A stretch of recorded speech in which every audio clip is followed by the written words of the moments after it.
चेहरे से गरीबी नहीं दिखती, तब इसके लिए क्या करें हम लोग, वो बताओ। या तो रात दिन तुम्हारे पास बैठ के रोते रहे तब तुम हमारी गरीबी देखोगे, या घर पे आके बुला के तुमको दिखाएं कि देखो क्या क्या बना तब गरीबी देखोगे। वैसे किसी को विश्वास ही नहीं है। दौड़ के किसी के पास राशन के लिखाने के लिए जाओ तो अपनी शरीर और कपड़ा देख के ऐसा लगता नहीं कि इनके पास घर में राशन नहीं होगा। हम लोग का राशन कार्ड नहीं है तो हम लोग को तो खरीद के खाना है। एक बच्चा मेरा बीमार है, बीच में उसकी वज़न भी इतनी कम हो गई थी, 16 किलो से डायरेक्ट वो 12 किलो पे आ गया था। डॉक्टर ने बहुत चिल्लाए, उसको अकड़ी आती है, तो उसके लिए वजह से हम लोग ने थोड़ा इधर उधर से करके उसके ऊपर ध्यान दिए, तो अभी वो अपने लेवल पे वापस आ गए। और बाकी दूसरे बच्चों को कुछ ऐसा एक्स्ट्रा देने का कुछ हो ही नहीं, जब पैसे ही नहीं है तो कहाँ से देंगे। लॉकडाउन में मेरे आदमी गांव चले गए थे, उनको आने के लिए 2.5 महीना गांव में रह गए। आने के लिए भाड़ा नहीं हो पा रहा था कि मैं कैसे आऊं, तो मैंने अपना मंगलसूत्र गले में पहनती थी उसको गिरो मार के उनको भाड़ा भेजी, वो गांव से आए। आज तक मेरा मंगलसूत्र सोनार के यहाँ पड़ा है।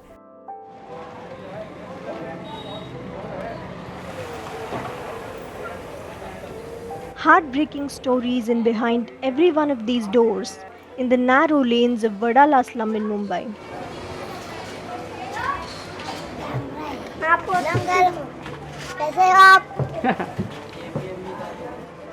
As we walk by, we see homes emptied by people who have moved to villages, unable to make ends meet. While some say they are stuck, unable to find the money to travel to their hometowns. Their stories of hunger, desperation, the steady slide into growing debt, and poverty are hidden, invisible.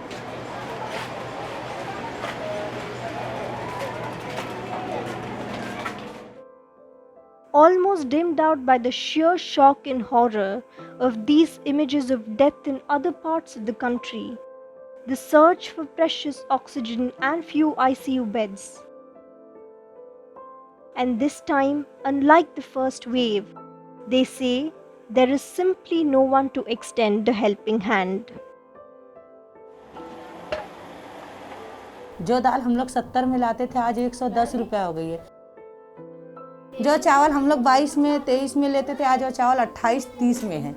जहाँ इंसान एक time का 2 time करता था वहाँ 1 ही time कर रहा है।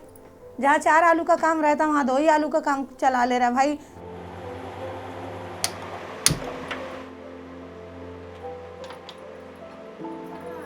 Mothers only express regret of things that have not been.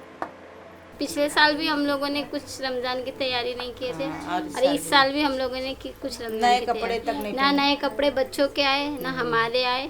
और जो घर में जो उस दिन जो तरीके से खाना बनता था, 3-4 किस्म की डिश बनती थी, वो भी हमारे नहीं बन पाई। हम लोग खाते थे पीते थे, लॉकडाउन नहीं रहता था तो। और ये 2 साल लॉकडाउन है ना, तो ये बच्चे भी खाने के लिए तरस गए। जो खाते जिद करते थे, रोते थे, उनको समझा देते, आज नहीं बनाई हूँ ना कल बना देंगे। पूरा महीना में फल नहीं लाई थी, आज नहीं बनाई हूँ ना बेटा कल बना देंगे हम लोग। Both center and state announced relief measures such as free additional ration till November 2020 under the Pradhan Mantri Garib Kalyan Anna Yojana. However, according to a study conducted in Mumbai, only 45.49% urban poor households reported having a ration card among the 14,133 respondents. Noor Jahan is among those who doesn't have one but has 5 mouths to feed. उतना budget ही नहीं हो पाया ration card बनाने का। Free का जहाँ जहाँ हुआ वहाँ दौड़ दौड़ के फॉर्म भरी, लेकिन आज तक कुछ नहीं हुआ।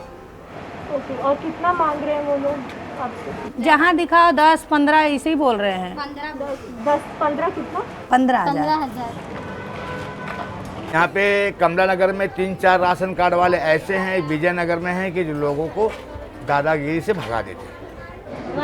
अभी नहीं आया है, जाओ।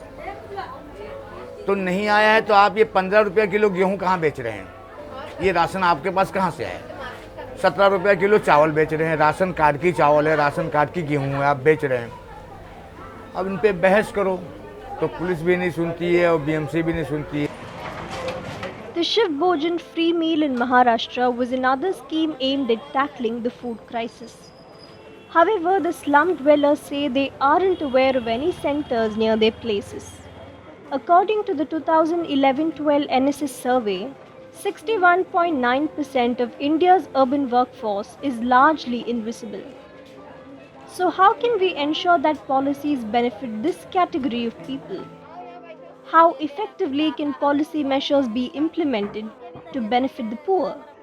The idea is to feed more, and Shiv Bhojan is the excellent thing, but we have to start even more centers. And how can we do that? We can connect with the local NGOs who can take the responsibility and the ownership of that. Awareness is happening only on social media and lesser on ground. So I am sure that these people won't be having any Facebook, Instagram, Twitter account to understand where is this happening. We talk about hunger map and everything. Do you think that a person living on a road will do a hunger map? We should first research which are the hunger spots for us. In these hunger spots, a smaller level kitchen can be started, a smaller level plans can be made and immediately executed.